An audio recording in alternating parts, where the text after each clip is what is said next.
Hey, this is the Fight Nerd. I'm here now at Jillian's in Boston for the MMA Symposium, and joining us now is Sal Carrillo of ActionFight.com, and he is also the event organizer of the MMA Symposium. Sal, how's it going tonight? It's pretty good. How about you? I am good. Now, this MMA Symposium just wrapped up, so give us a quick little overview about what happened tonight. Well, in a nutshell, what we did is we had some of the top experts in the MMA industry. Marc Ratner, Vice President of Regulatory Affairs. From the UFC, Tom Wright, the newly appointed Director of Operations for UFC Canada. Judge Sal D'amato, a veteran MMA judge who's judged a ton of fights in the UFC and is widely considered one of the best judges in the industry. We had WEC lightweight champion Ben Henderson, and we also had the chair of the Massachusetts Athletic Department, Letitia Adams, here as well, to speak on a number of different topics. Those three topics were sanctioning in MMA, something that's a very hot topic right now. Obviously, Massachusetts is the latest state in the United States to officially sanction mixed martial arts. This is the first time that the UFC has been to Massachusetts. Also, globalization of MMA. Mr. Tom Wright spoke about what's going on specifically in Canada. We all just heard the news that Ontario officially decided to sanction mixed martial arts. And then we also had Judge Sal D'amato and Ben Henderson speak a little bit on judging in MMA, which is also a hot topic these days, given all the controversies and so forth. Now, tell us a little bit more about the globalization that you mentioned. Says, we know what's happening in Canada. What else is going on as far as mixed martial arts, rules, sanctioning, and all that kind of stuff? Well, I think there's a very big push right now being led by the UFC to really globalize the sport and take it to different countries and really package it to the masses. They're doing a lot of things right now with the Latin community.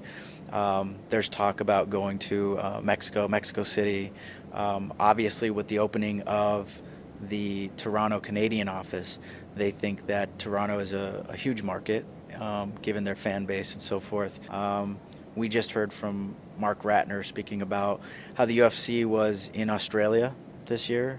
They were in Abu Dhabi, the United Arab Emirates, and their plans to keep expanding. What are some of the biggest problems that are facing sanctioning statewide?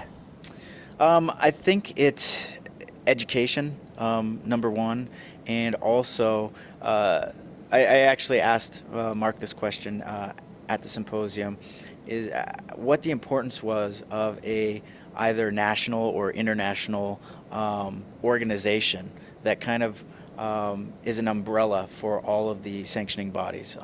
Right now, the closest thing we have to that is the ABC, the Association of Boxing Commissions, and they have conferences once a year. They just had one in July, which Marc attended. And one of the things I asked Marc was, how important is that in terms of regulating things across the board and standardizing things across the board. Right now, a lot of these states have the unified rules, but there's also some states where there are discrepancies as relates to rules, as relates to judging, and various things. And one of the things that Marc brought up, and I thought was a great point, is he'd like to see the ABC have some sort of federal backbone to be able to enforce regulations across the board to all these athletic commissions where this is standardized. The rules are standardized, the judging certification is standardized, the referee training is standardized. It's just, waiting for those things to happen, and hopefully we'll get there. Now, there are also some growing pains when it comes to judging the sport. Right now, we still use a 10-9 must system in mixed martial arts, which was originally, catered for boxing. Is this rule set going to be something, or is this judging system going to be something that gets changed and adapted in mixed martial arts more so, or is this 10-9 system going to be a permanent thing? That's a good question. That was a topic discussed here. Sal D'amato brought up a very excellent point in regards to the judging system.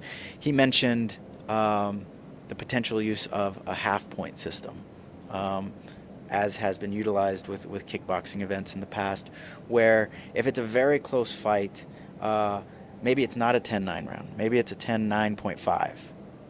The winner getting 10, the loser of the round getting 9.5. But as the fight goes on, you're you're better able to get a more accurate picture of how close the fight is. And he also mentioned, it's not a perfect solution. There's no perfect solution out there. It doesn't exist.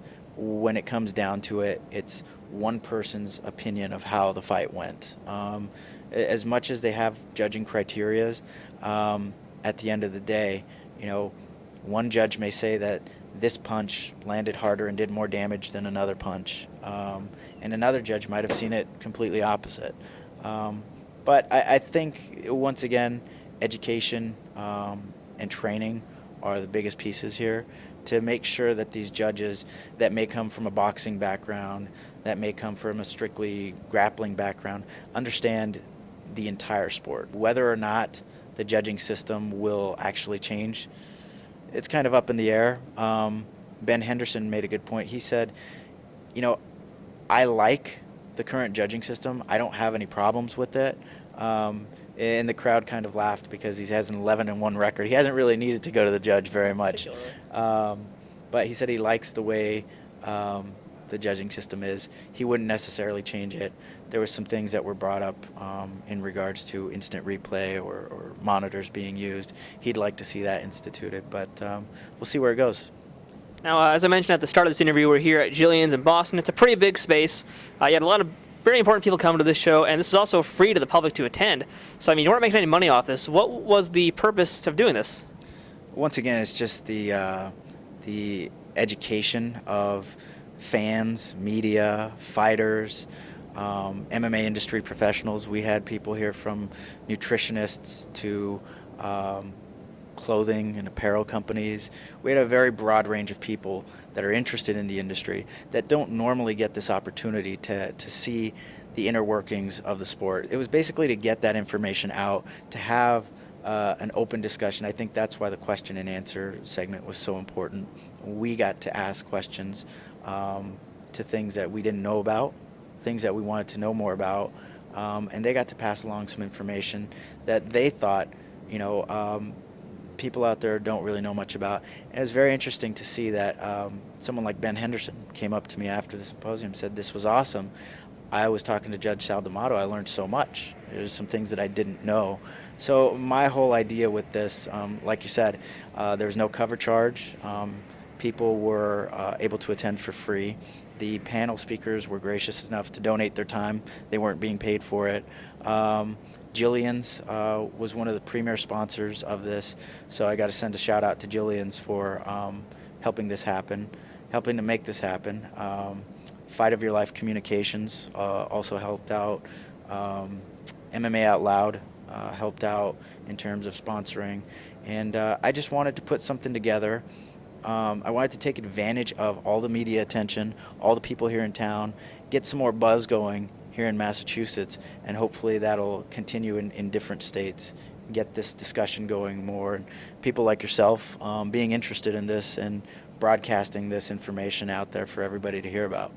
Well, for those who can't make it to the Boston symposium that just happened, will there be other symposiums in the future in other locations, or continuing here in Boston? That's something that I'm completely open to. I think this was a great success. Obviously, it's a starting point. I'd like to expand it. I don't know how I would top the panel of speakers that we had here today. It's just such a great panel of speakers. But I definitely, if the opportunity presents itself, I'd love to take this to different states, to different cities, and keep this discussion, this dialogue, this information, education going and growing, because I think the more the industry knows, the more the public knows, and the more the public knows, the faster it spreads, the better safety we'll have, the more money will come into the industry. And we hear sometimes these fighters have full-time jobs, they don't have health insurance, so hopefully we'll start to go mainstream right alongside the NFL, Major League Baseball, and so forth, and get the sport to where I think it should be. All right, so for viewers at home who missed this, you can check it out on actionfight.com. Sal Carrillo, thank you for your time tonight, and congratulations on a well-run event. Appreciate it, Fight Nerd.